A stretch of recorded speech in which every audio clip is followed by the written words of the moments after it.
Nos grabe para darle la bienvenida a otro amigo que nos va a hablar de cómo es que esas figuras del periodismo mexicano, imagínense ustedes, esos que tienen encumbrados en el periodismo mexicano, responden sin responder.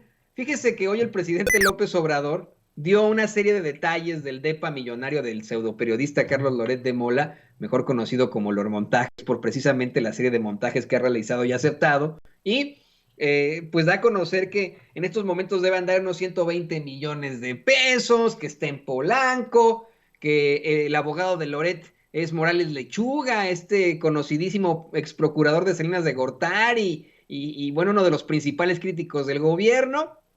Y lo más interesante, bueno, pues pone hasta fotos del edificio y un depa que se vende en ese mueble, pero más sencillito que el de Loret. Y Loret le responde al presidente López Obrador con una evasiva, ¿no? Le pone presidente López Obrador, pero se me está abriendo la mila, ya sabe cómo es esto de López Obrador, y no voy a contestar a sus calumnias. Me parece desalmado y ruin que usted hable de mí para no enfrentar la exigencia. Me parece que es que no lo tengo aquí, se me acaba de trabar desafortunadamente la computadora, pero se lo está poniendo Don David en pantalla. El punto es que Loret le echa la culpa al presidente López Obrador de las desapariciones de mujeres. Aquí está, la exigencia de las mujeres que en todo el país, porque las están matando cada vez más. Ocúpese. Yo no sé si él se ocupó del infierno que vivió Florence Cassé cuando le hizo el montaje este en el que destruyó su vida, como la de Israel Vallarta, por ejemplo, ¿no? Loretito. Y no sé cómo, por qué no está cuestionando a Samuel García, el actual gobernador de Nuevo León. ¿Será porque tiene muchos espacios, precisamente los que participa Samuel García ahí en Latinos? Bueno, para hablar de todo esto y para dar más detalles de ese DEPA, más detalles de los que ya dio el presidente, pero muchos más fuerte, con más información, con los datos duros como lo caracteriza. Le doy la bienvenida a mi gran amigo, el escritor y periodista Ricardo Sevilla, a este espacio. Ricardo, pues ¿cómo te va? Muy buenos días todavía. Querido Toño, público memorioso, pues me da muchísimo gusto saludarte y me da bastante risa este comentario sin ton ni son que hace Lord Montajes, alias Loret de Mola, porque como tú ya bien lo usaste y de manera puntual, esta mañana ya lo vimos, el presidente López Obrador exhibió por enésima vez a Carlos Loret de Mola. Hoy, durante su conferencia presidencial matutina, ya lo vimos, el primer mandatario presentó información dura y directa sobre la propiedad que Loret, conocida, insisto, como Lord Montajes, tiene en la calle de Rubén Darío, número 225, en la exclusiva zona de Polanco, aquí en la Ciudad de México. Y hay que ver qué fotografías, qué edificio, qué inmueble. Ahí están, pues todas las fotografías a la mano, y yo estuve indagando también, pues ahí en el buscador, en el Google Maps, y me encuentro con unas postales delirantes. Hay fotografías de este apartamento, otro apartamento que tiene, de acuerdo a la información que presentan en presidencia, un costo de más de 122 millones de pesos, exactamente 122 millones 228 mil 929 pesos. Y de acuerdo con la información que se dio a conocer, el humilde apartamento de Loretito tiene una superficie de 4,900 metros cuadrados, ¿sí? Casi 5,000 metros cuadrados ahí en Polanquito Bello. Y a esta propiedad público memorioso hay que sumar la mansión que este tipo, que Lord Montajes tiene en el Estado de México, y los departamentos que pertenecen a su familia, a su esposa. Es un hombre muy próspero, querido Toño, y pues, bueno, esa mansión de ahí del Estado de México, por cierto, ubicada en Valle de Bravo y valuada también en más de 120 millones de pesos. Es decir, que si sumamos esa casa solamente y el departamento de Polanco, estaremos hablando de más de 240 millones de pesos. La pregunta es, público memorioso, Toño, ¿es un delito que Loret de Mola posee esta clase de riqueza? Sí, si tomamos en cuenta que el dinero que ha recibido proviene en buena medida de personajes que han sido señalados por corruptos. ¿Quiénes? Los datos duros. Roberto Madrazo, público memorioso. Silvano Aureoles, Federico Madrazo, hijo de Roberto, Alexis Gaxiola, etcétera. ¿Y de dónde han obtenido en particular el presupuesto que actualmente le pagan a Loret en latinos? Del erario. Sí, el erario es la principal fuente de ingresos de Latinos, donde también trabaja ahí su hermano, ya ves que con aspaventoso cómo lo recibe Abroso, el payaso tenebroso.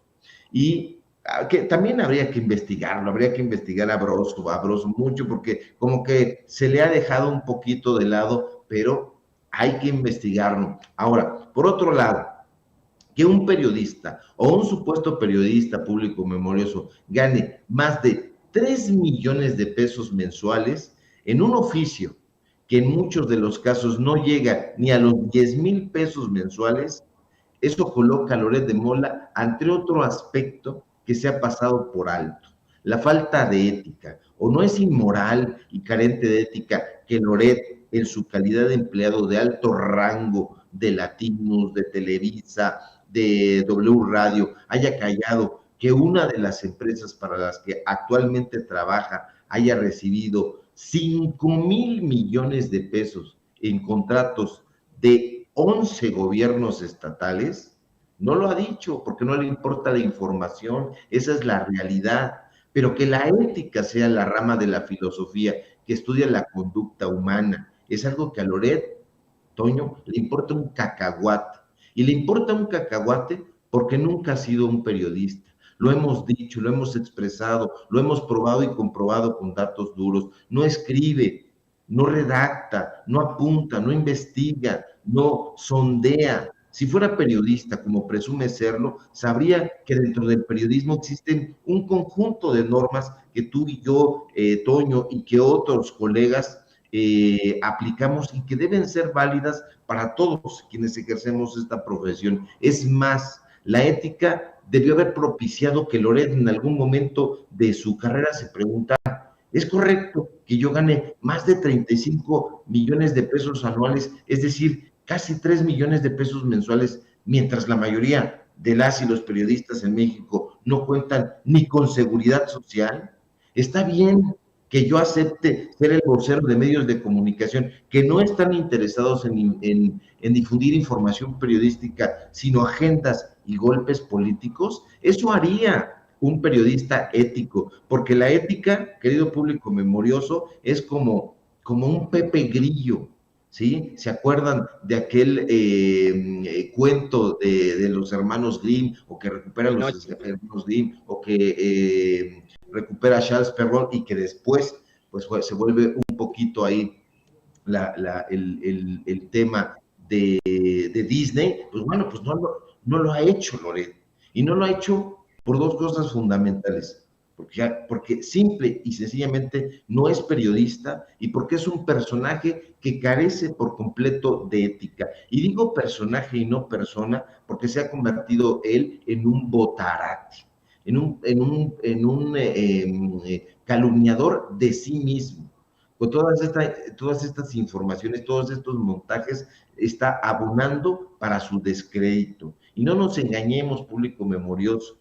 De la guerra de Afganistán al caso de Florence Cassans, que ahorita acabas de glosar, querido Toño, Loret de Mola se ha enrollado en un pergamino de estulticia, de mentiras y de montajes, del cual ya no puede liberarse. Pero sin duda, una de las polémicas acaso más devastadoras para su miserable carrera es en la que se vio envuelto en 2001, que no se nos olvide. Por eso yo siempre apelo a la memoria, debido a aquel montaje que fue el operativo de la AFI, que en ese entonces dirigía Genaro García Luna, el brazo derecho de Felipe Calderón, y que ha de haber sido manco, porque no se enteraba qué es lo que hacía su brazo derecho, de acuerdo a lo que ha estado diciendo. ¿Y qué dijo Loret de Mola ante esas polémicas, público memorioso? Ofreció, como siempre, las mismas respuestas cínicas. Dijo que se trató, de un error periodístico, pero por favor, ¿había forma de que Loret no se hubiera dado cuenta que todo había sido planeado y organizado por García Luna? ¿O acaso podría haber la posibilidad de que sí lo haya sabido desde el comienzo y se haya prestado a ser cómplice de una persona que actualmente se encuentra en prisión? Por favor, yo digo que sí. Esos son los datos duros. Esa es la realidad dura y tupida que por más que se agache Loretito, alias Lord Montajes, no puede ocultar ni tergiversar. ¿Por qué le parece desalmado lo que hace el presidente? Dar a conocer toda esa información que nos devela de cuerpo entero quién es este sujeto que se ha encargado de engañar a la gente, de montar fake news, de desinformar. ¿En qué momento los mercenarios de la pluma, del periodismo, Toño, el AMPA del periodismo, como le ha llamado el presidente López Obrador, muestran indignación o molestia cuando estas cosas salen a relucir? Deberían de tener la cara roja de vergüenza, pero no tienen vergüenza porque son eso precisamente, gente sin pena, sin vergüenza, que no quieren cambiar las cosas, que no quieren transformar el país para bien, que no quieren informar salvo las agendas de sus jefes, de sus patrones. Y es que para ser periodista necesitas tener ese humanismo, porque es una rama de las humanidades, pero este soquete, ¿qué es lo que va a saber? No lo va a entender en ningún caso, y si lo entiende, lo deja pasar, no le importa, porque hay que cambiar al mundo, decía también Marx, y también lo decía el poeta francés Arthur Rimbaud, y eso es lo que debe hacer el periodista. No en vano decía Gabriel García Márquez que ser periodista es tener el privilegio de cambiar algo todos los días. Este personaje que ha cambiado, nada, solamente su modo de vivir, y vive como un virrey, el virrey ladronzuelo del periodismo, querido Toño. Además, querido Ricardo, los cínicos no sirven para este oficio, como bien lo planteó en ese gran ensayo que tú leíste seguramente desde la Universidad Richard Kapuczynski. Esa es una realidad. Loret de Mola estudió en el ITAM Economía, y tan pronto salió de Economía lo metieron en un medio de comunicación, si no me equivoco, que tiene Ricardo Rocha. Tan pronto termina de hacer sus pininos con Ricardo Rocha, se va a Televisa y lo hacen corresponsal de guerra. Aquí Jaime Hernández, verdadero corresponsal de guerra, editor de la jornada Sin Fronteras, ha exhibido pues que ahí comenzaron sus montajes, cómo estaba, así lo ha dicho él, ¿no? Así, cagado de miedo en la guerra, cualquiera lo estaría, en la guerra de Afganistán, pero cómo es el que él le paga a un tanque que tenían ahí, que rentaban de la era soviética para que hiciera su stand-up en la televisión. Yo te lo digo a ti claramente, a mí me parece que todo va de la mano del cinismo y pues es muy claro con las propiedades que tiene el tipo. Pero antes de que vayamos precisamente a analizar esa parte del cinismo de Carlos Loret de Mola, le pido a don David que nos grabe para hacerte una insistencia. Acabas de mencionar que lo que ha hecho Carlos Loret de Mola se puede traducir en un delito. Estamos hablando no solamente de una serie de montajes que él mismo ha aceptado, por los que ha ofrecido disculpas, montajes que acá en Estados Unidos, bueno, pues serían el fin de su carrera. Ha sido todo lo contrario. Lo han encumbrado en los nichos del periodismo mexicano, desafortunadamente. Y mencionas que al hablar de propiedades de esta situación, mayores a 120 millones de pesos, por ejemplo, en un solo departamento, en la calle, hasta la calle nos diste, en la calle de Rubén Darío, ahí en Polanco, podrían pues vincularlo a delitos. ¿Nos puedes ampliar un poco más esta información? Así es, querido Toño. Pues es que este personaje no ha hecho digamos, no ha develado nunca públicamente cuáles son sus propiedades. Entonces, aquí viene de la mano con Héctor Morales Lechuga. Tú conoces perfectamente a este personaje avieso, y este personaje podría ser incluso su cómplice, porque en todos lados ha estado ayudándole a la supuesta compra de estos inmuebles. Vemos ahí alguna firma, alguna cosa que aparece, alguna relación, y sale Héctor Morales Lechuga. Hay que recordar a este viejo ex procurador de la República, que, pues bueno, es un personaje sumamente siniestro, y Carlos Loret de Mola, pues bueno, no tiene manera de justificar esa riqueza. Esa riqueza a todas luces es mala vida. Y a lo mejor alguien diría, bueno, ¿por qué Loret de Mola tendría que estar purgando prisión? Más allá de las mentiras, más allá de la tergiversación de esta información, ese dinero que se le ha pagado ha provenido del erario, como decimos al principio, ha provenido del gobierno de Michoacán, del gobierno de Jalisco, de personajes muy concretos como Roberto Madrazo, como Silvano Aureoles, de gente del propio Alfaro, que también ha comprado incluso publicidad o ha pagado publicidad del Estado. Entonces, ahí estamos hablando de cosas que se tienen que perseguir, de un personaje que a todas luces no es periodista, insisto, más allá de sus filas y de sus fobias, es un personaje que no podría justificar de ninguna manera esa riqueza. Cada que se le van sacando trapitos al sol, se va enlodando más y más.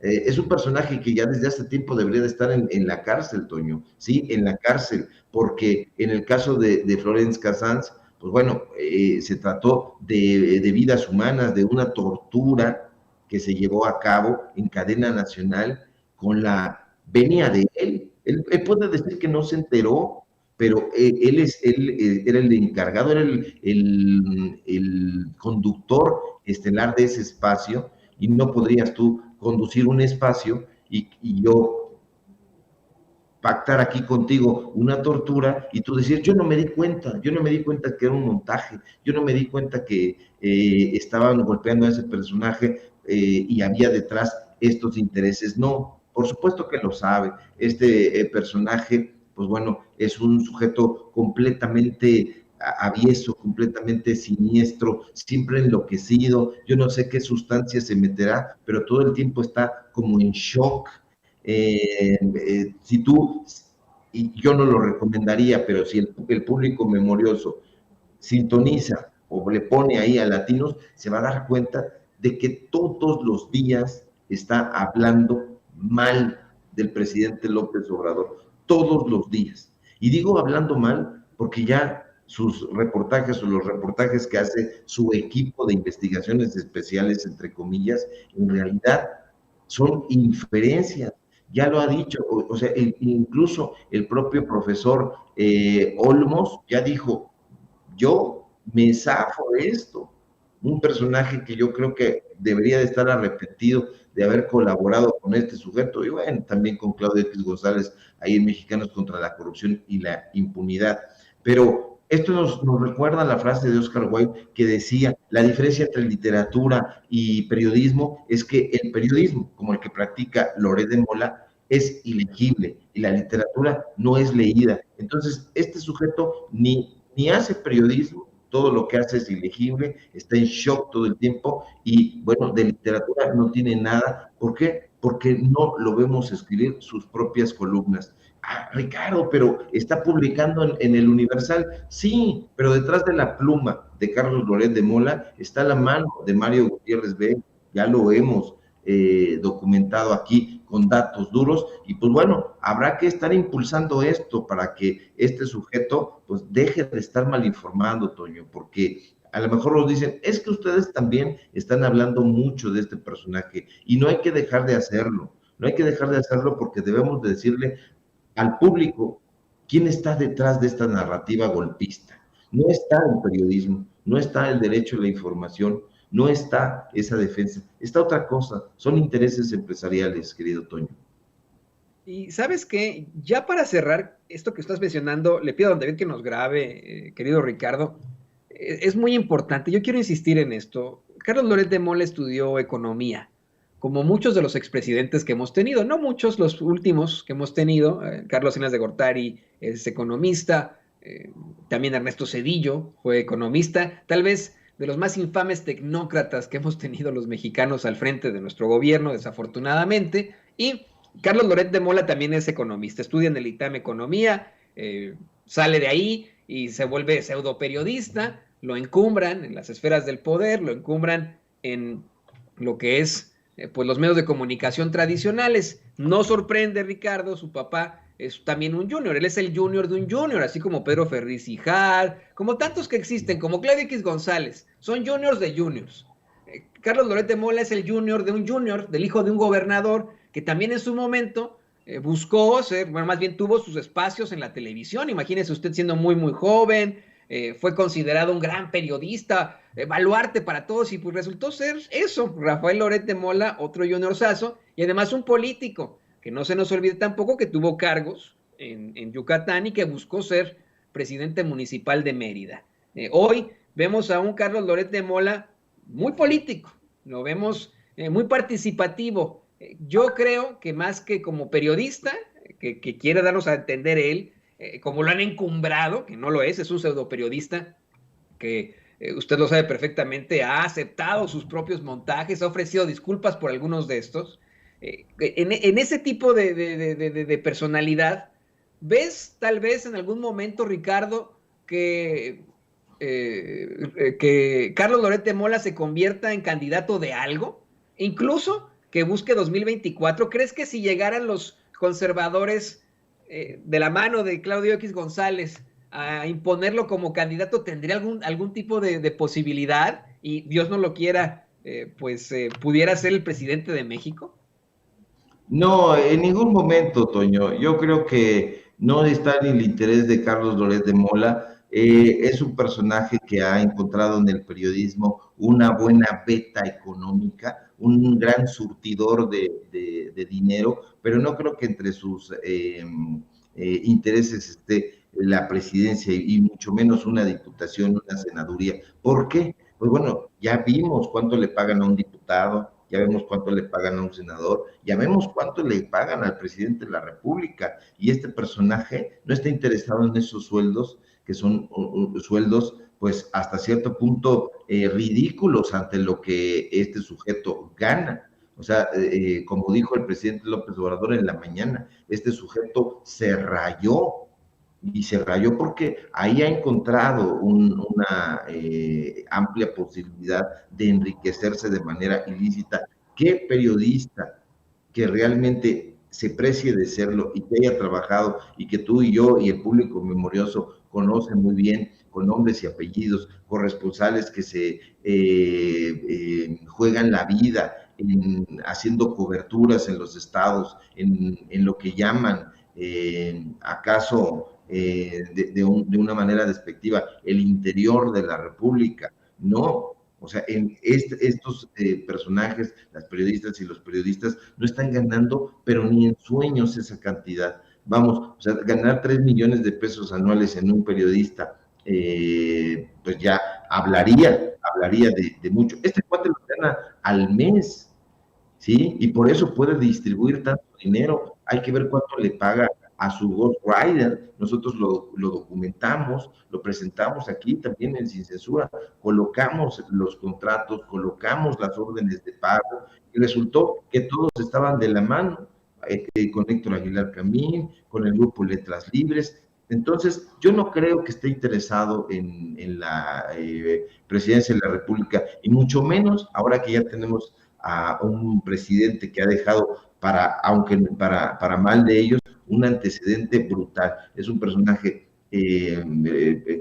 López Obrador, votado y querido, y este personaje pues es repudiado. Yo creo que si él se atreviera a impulsar una campaña política, sin duda sería una de las más grandes humillaciones, pero bueno, tendría de todas maneras corazón para soportarlo, porque este sujeto ha soportado toda la infamia que sus jefes en turno le han dicho que saque, y lo saca. Entonces no nos sorprendería nada, pero yo no creo que esté entre sus aspiraciones, y si lo estuviera, el público le recordaría durante su larga caída el repudio que tiene por él. Ricardo, me están poniendo aquí en el chat, no mames, Antonio, Dios nos libre, Germán Cabrera me pone, no mames, ¿por qué siguen hablando de Loret? Una persona me puso, no te mediste, me pone Martín, no te mediste, Toño, te bañaste, Toño, me dice, no te la jales. No, güey, yo sé que no estamos cercanos al Halloween, mi querido Ricardo, pero pues hay que hablar de este tipo de temas. Yo lo veo muy político, ¿eh? Y tiene su base ahí, claro, ya como lo mencionó Ricardo, es un personaje repudiado por muchos. A lo mejor en las esferas del poder y la clase media alta y la clase alta lo quieren, pero en el común denominador, Loret es repudiado por muchos. Querido Ricardo, ¿por qué no nos compartes tus redes sociales después de este interesantísimo, pues esta interesantísima cátedra que nos acabas de dar de periodismo aquí en Sin Censura? Por favor, compártenos tus redes sociales, tus canales, para que la gente vaya, se acerque a lo que estás haciendo tanto en las redes sociales como en papel. Claro que sí, querido Toño, y pues bueno, yo no coincido con esto que dicen estas personas, no te la jalaste, como dicen aquí en algunos comentarios. No, lo que sí podía hacer Loret de Mola ya rápidamente es escribir el guión o hacer el montaje de esto, al lado de tu Ghost Rider, el montaje de una presidencia, pues en algún momento colaboró también en este montaje para impulsar a Peña Nieto. En algún momento incluso arrastró por el lodo el nombre de la familia Rulfo. Acuérdate que Juan Carlos Rulfo dirigió aquel polémico supuesto documental de Panzazo y bueno, que fue pagado por Claudia X González, por Alejandro Ramírez, etcétera. Entonces sí podría escribir el guión de una candidatura, pero cobraría sustancioso al candidato en turno. Síganme, público memorioso, en Twitter, @SevillaCrítico, en Facebook, Ricardo Sevilla, así nada más. Aquí en Sin Censura, donde estamos participando al filo de las 11 de la mañana para hacer chillar a la víbora, como dice mi querido Vicente Serrano.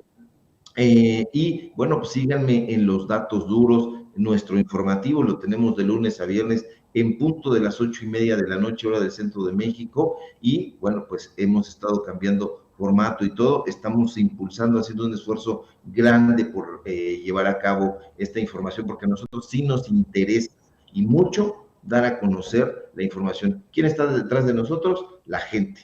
¿Quién está a un lado de nosotros? La gente. ¿Y hacia dónde vamos? Vamos hacia el pueblo. Ese es el periodismo de corte social que nosotros estamos practicando. Te mando un fuerte abrazo, querido Toño, al público memorioso, y siempre es un gusto coincidir contigo. Y si todo marcha bien, nos encontramos aquí el día de mañana.